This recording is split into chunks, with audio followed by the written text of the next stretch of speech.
Dai Responde aqui nesse canal.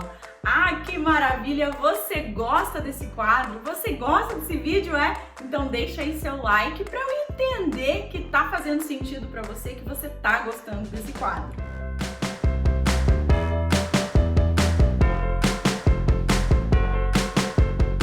Meu nome é Daiane Silva, sou especialista em atendimento farmacêutico. Estou aqui para ajudar você a se tornar um farmacólogo mais seguro e mais confiante.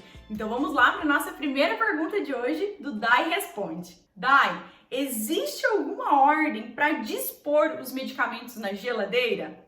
Bom, não existe nenhuma regra para você guardar os medicamentos na geladeira, mas eu vou te contar o que eu fazia quando eu trabalhava lá na farmácia.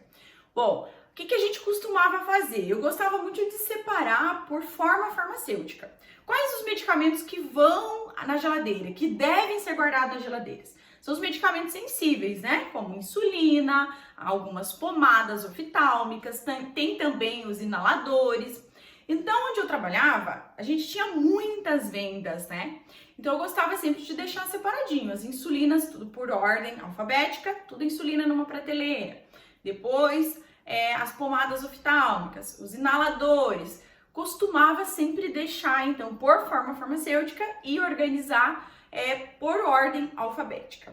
Daí, como eu sei que existe alguma temperatura diferenciada de algum medicamento, como que eu sei isso? Qual a temperatura ideal para guardar esse medicamento?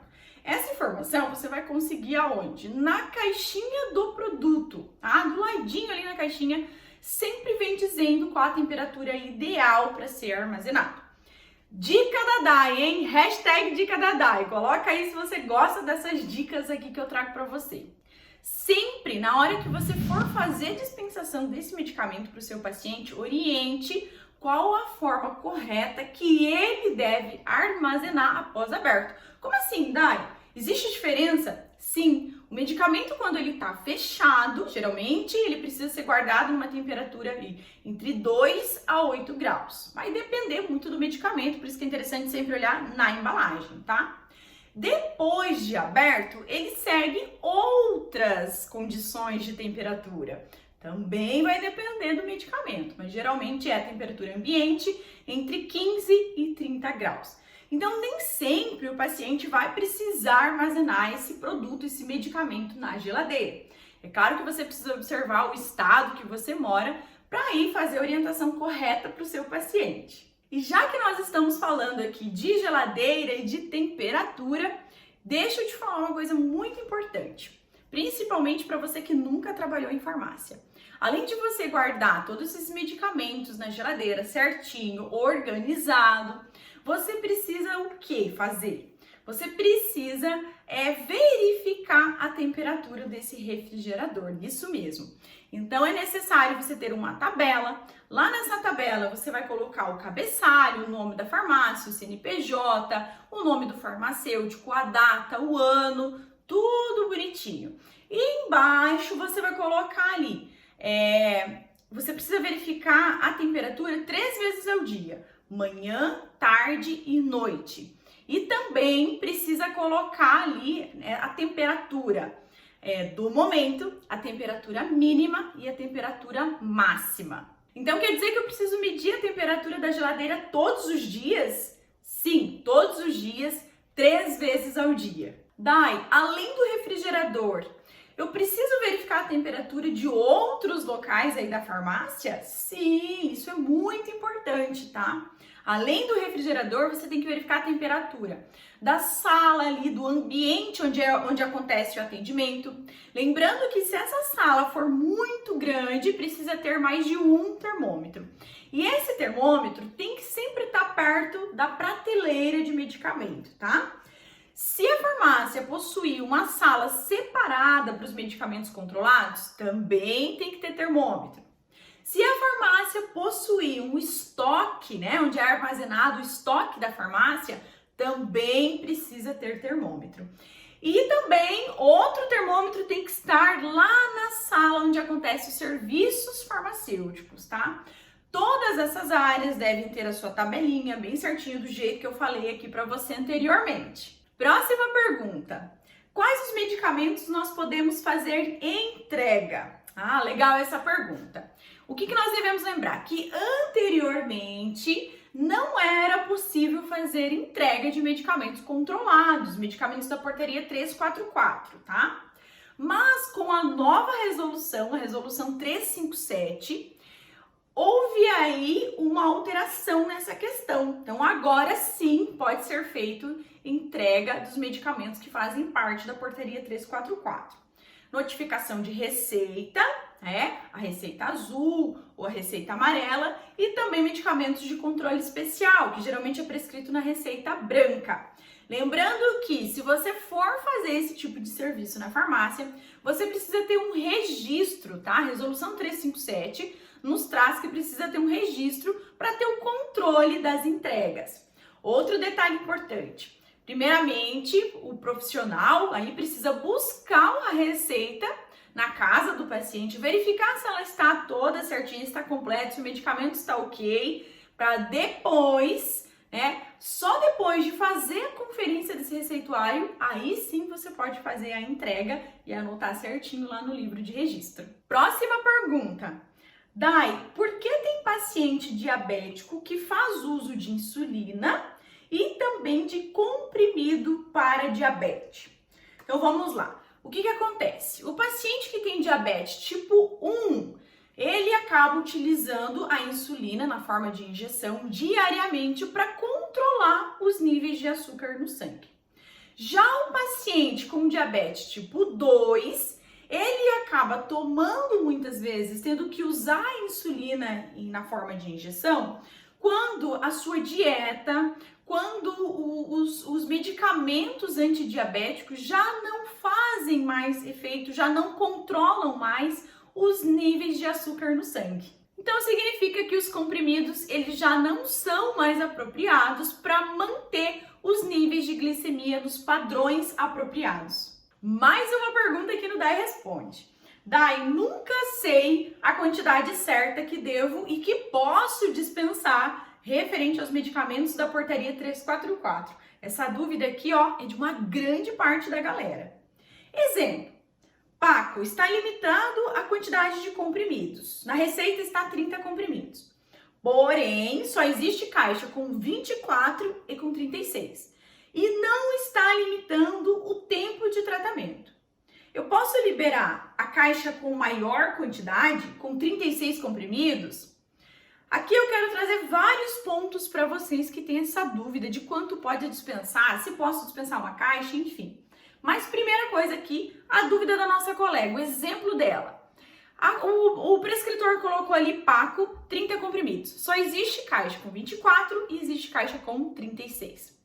Quantos comprimidos que você vai poder dispensar, farma? Isso mesmo, 36 comprimidos. Porque entende uma coisa, se você dispensar 24, o seu paciente vai ficar sem tratamento, né? Aliás, ele vai faltar aí 6 comprimidos para ele completar o seu tratamento. E isso não pode acontecer, né, farma? Lembra de uma coisa, você é autoridade da farmácia, você decide o que é melhor para o seu paciente, é claro, dentro do seu código de ética. Então aqui poderia sim ser dispensado 36 comprimidos. Aproveitando esse gancho aqui, que vocês têm muitas dúvidas sobre quantidade que devo dispensar, vou trazer outros exemplos. Primeiro exemplo, vamos pegar aqui o mesmo medicamento. Chega para você uma receita lá na farmácia de Paco, só que ao invés de estar 30 comprimidos, o prescritor coloca uma caixa. E aí, o que você vai poder dispensar? Quando o prescritor ele limita a quantidade de caixas, você só pode dispensar aquela quantidade que está limitada. Por exemplo, Paco faz parte da lista C1. Sendo assim, a gente poderia dispensar tratamento para até 180 dias, lembrando que vivendo no cenário de hoje, resolução 357. Levando em consideração portaria 344, poderia ser dispensado tratamento para até 60 dias. Então, vamos supor que essa receita está 1 comprimido por dia. Então, significa que você poderia dispensar 180 comprimidos. Só que o médico, ele limitou a quantidade de caixas. Ele colocou uma caixa. Então, você não pode dispensar quantidade maior. Você só pode dispensar uma. Tá, Dai? Agora eu tenho lá na farmácia caixa com 24 com 36. Qual que eu dispenso?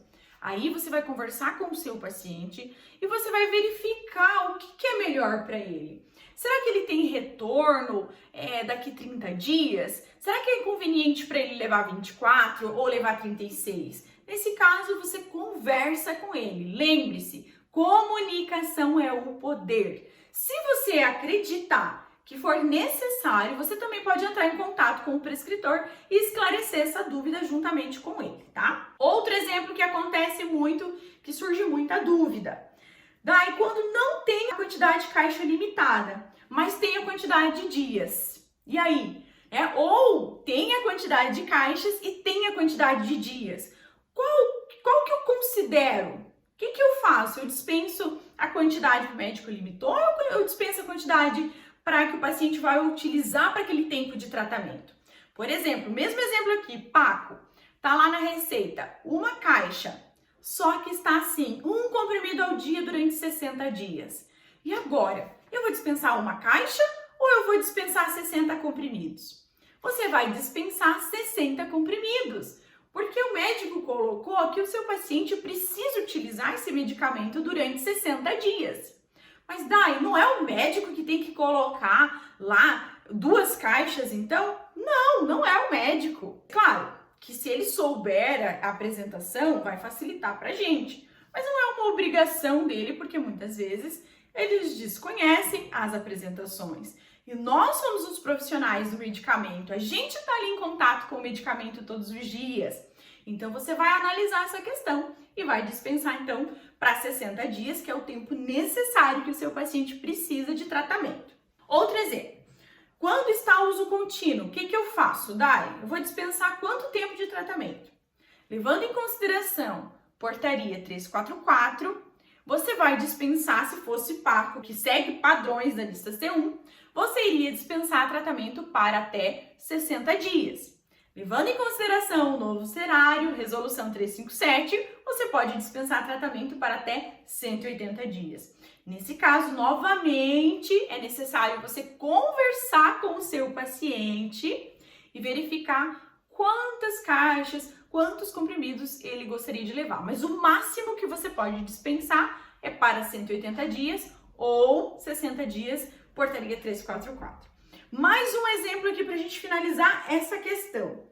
Quando não tem quantidade nenhuma de caixa na receita, meu Deus, tá? O que eu faço? Recebi uma receita aqui na farmácia de Paco, um comprimido por dia, só que não tem quantidade de caixas. Quanto que eu dispenso? Da mesma forma que expliquei anteriormente, você vai poder dispensar tratamento para até 180 dias, resolução 357, ou tratamento para até 60 dias, portaria 344.